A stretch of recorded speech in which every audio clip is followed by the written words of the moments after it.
Hello everyone, today we are going to start our new chapter, that is foreign exchange rate. Foreign exchange से क्या मतलब है?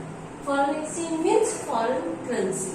Foreign currency जैसे हमारे India की क्या है रुपी, यूएसए की क्या है डॉलर, यूके की पौंड, जापान की येन, रशिया की रूबल. सो ये सब क्या है foreign currencies and these foreign currencies are called foreign exchange.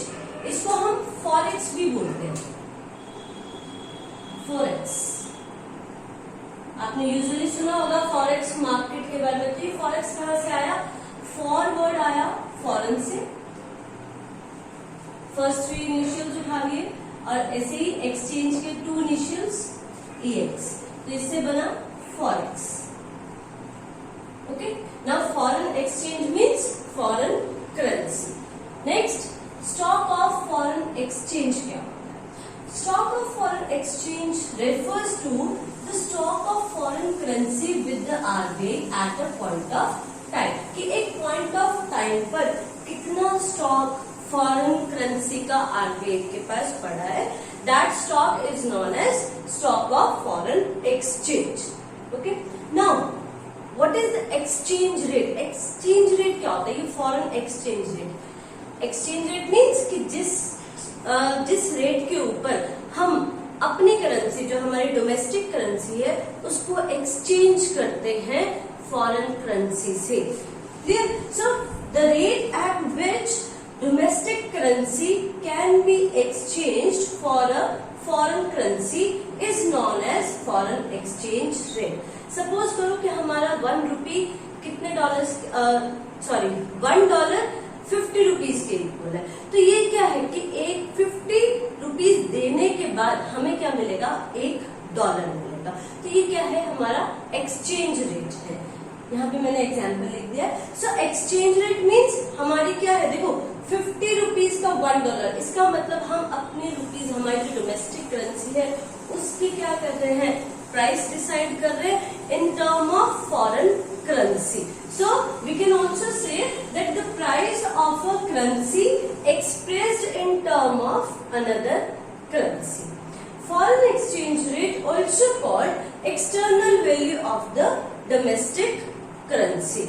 External value क्योंकि हम फॉरेन की करेंसी के साथ एक्सटर्नल वैल्यू डिसाइड कर रहे हैं, इसलिए यहां से वर्ड आ गया एक्सटर्नल वैल्यू कि हमारी डोमेस्टिक करेंसी की एक्सटर्नल वैल्यू क्या है, उस रेट को क्या बोलते हैं? हम फॉरेन एक्सचेंज रेट बोलते हैं. And the second name is external value of the domestic currency. Now we have two systems of foreign exchange rate. That how to decide, कैसे डिसाइड किया जाता है कि $1 जो है वो 50 रुपीज का ही होगा, $1 40 का क्यों नहीं हुआ, 60 का क्यों नहीं हुआ? तो ये रेट क्या है? डिसाइड किए जाते हैं. तो हमारे पास दो सिस्टम्स हैं ये रेट डिसाइड करने के लिए. कौन कौन से? First is flexible exchange rate and second is fixed exchange rate.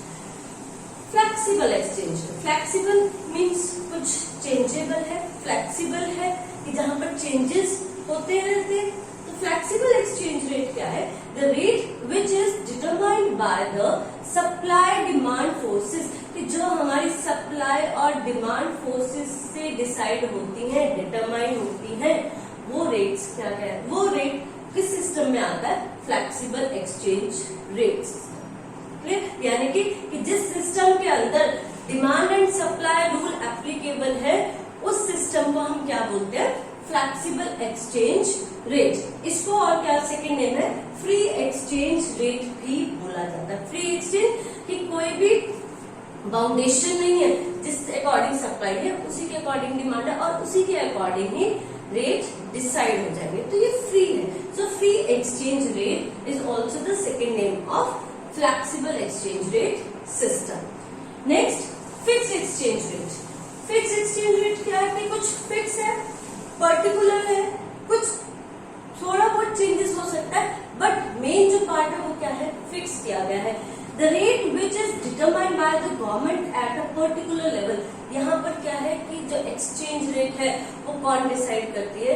Government decide करती है. गवर्नमेंट एक फिक्स कर देती है कि गवर्नमेंट जो है वो सप्लाई एंड डिमांड रूल के अकॉर्डिंग नहीं चलती. क्लियर?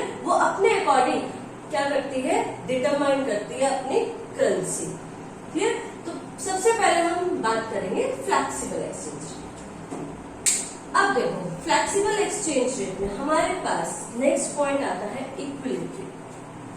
इक्विलिब्रियम कहाँ स्ट्रक करता है, आपने +1 में पढ़ा था, जो हमने माइक्रो के अंदर सिंपल जो डिमांड और सप्लाई, कि हमारे जहां पर डिमांड इक्वल होती है वही सप्लाई, सॉरी डिमांड और सप्लाई जहां पर इक्वल होती है वो क्या होता है, इक्विलिब्रियम पॉइंट होता है।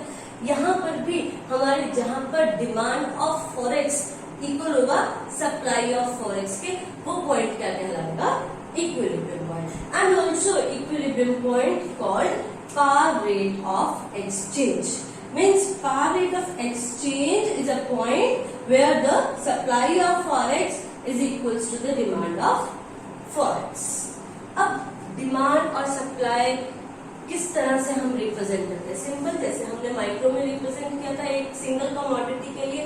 यहाँ पर हमारे पास कमोडिटी कौन सी है, एक फॉरेन एक्सचेंज, फॉरेन करेंसी हमारी कमोडिटी है, ठीक है। तो demand determination of flexible exchange, अब देखो हम यहाँ पर किस तरह से डिटरमाइन करेंगे फ्लेक्सिबल एक्सचेंज रेट के अंदर। डिमांड, सबसे पहले डिमांड, वही हमारा सेम नेगेटिव स्लोप कर्व बनेगा डिमांड का। जैसे ही हमारा क्या है, देखो फर्स्ट हमारा R1 जो है वो क्या था, रेट ऑफ एक्सचेंज का, यहाँ पर हम ओवर एक्सिस पर डिमांड शो कर रहे हैं। पहले जब हमारा प्राइस R2 था तब हम कितनी डिमांड कर रहे थे, 100 की। इट मीन्स R2 पे मैंने प्राइस लिया है कि जब $1 ₹70 इक्वल, क्लियर। और जैसे ही हमारे प्राइसेस क्या हुए, कम हुए, डाउन हुए, तो हमारी डिमांड क्या हो गई, इंक्रीज हो गई, बढ़ गई।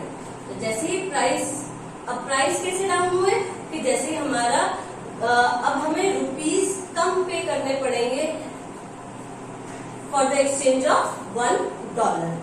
तो यहाँ पर हमने क्या किया कि रुपीज, अब 50 रुपीज हम पे कर रहे हैं फॉर $1। तो जैसे ही हमारे हमने रेट हमारे डाउन हुए, वैसे ही हमारी डिमांड क्या हो गई, उस चीज की ज्यादा हो गई। ओके, तो ज्यादा होने से क्या बनेगा कि हमने पहले 100 की डिमांड कर रहे थे, अब कितने की कर देंगे हम, 200 की। तो हमारा स्लोप किस तरह से बन जाएगा, ये नेगेटिव स्लोप। तो ये जो DF है ये किसको रिप्रेजेंट कर रहा है, demand of foreign exchange. Next, supply for foreign exchange. अब ये सप्लाई किस तरह से डिटरमाइन करेंगे, वही सेम कि सब पहले क्या था, हमारा R1 कितना था, जो रेट ऑफ एक्सचेंज था वो था $1, किसके अगेंस्ट था, ₹50 के। तब हम कितनी सप्लाई कर रहे थे, 100 रुपीज।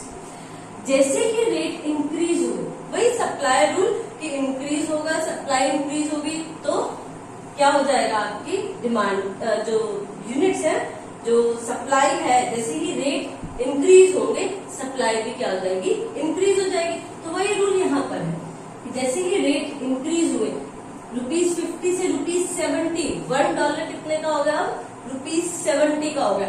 तो वैसे ही सप्लाई भी फॉरेक्स की क्या हो गई, इंक्रीज हो गई, और ये शिफ्ट कर गई आगे, यानी पहले हम ले रहे थे 100 यूनिट्स, अब कितनी हो गई, 200। तो हमारा सप्लाई का भी किस तरह से हो जाएगा, पॉजिटिव स्लोप सप्लाई का, क्लियर।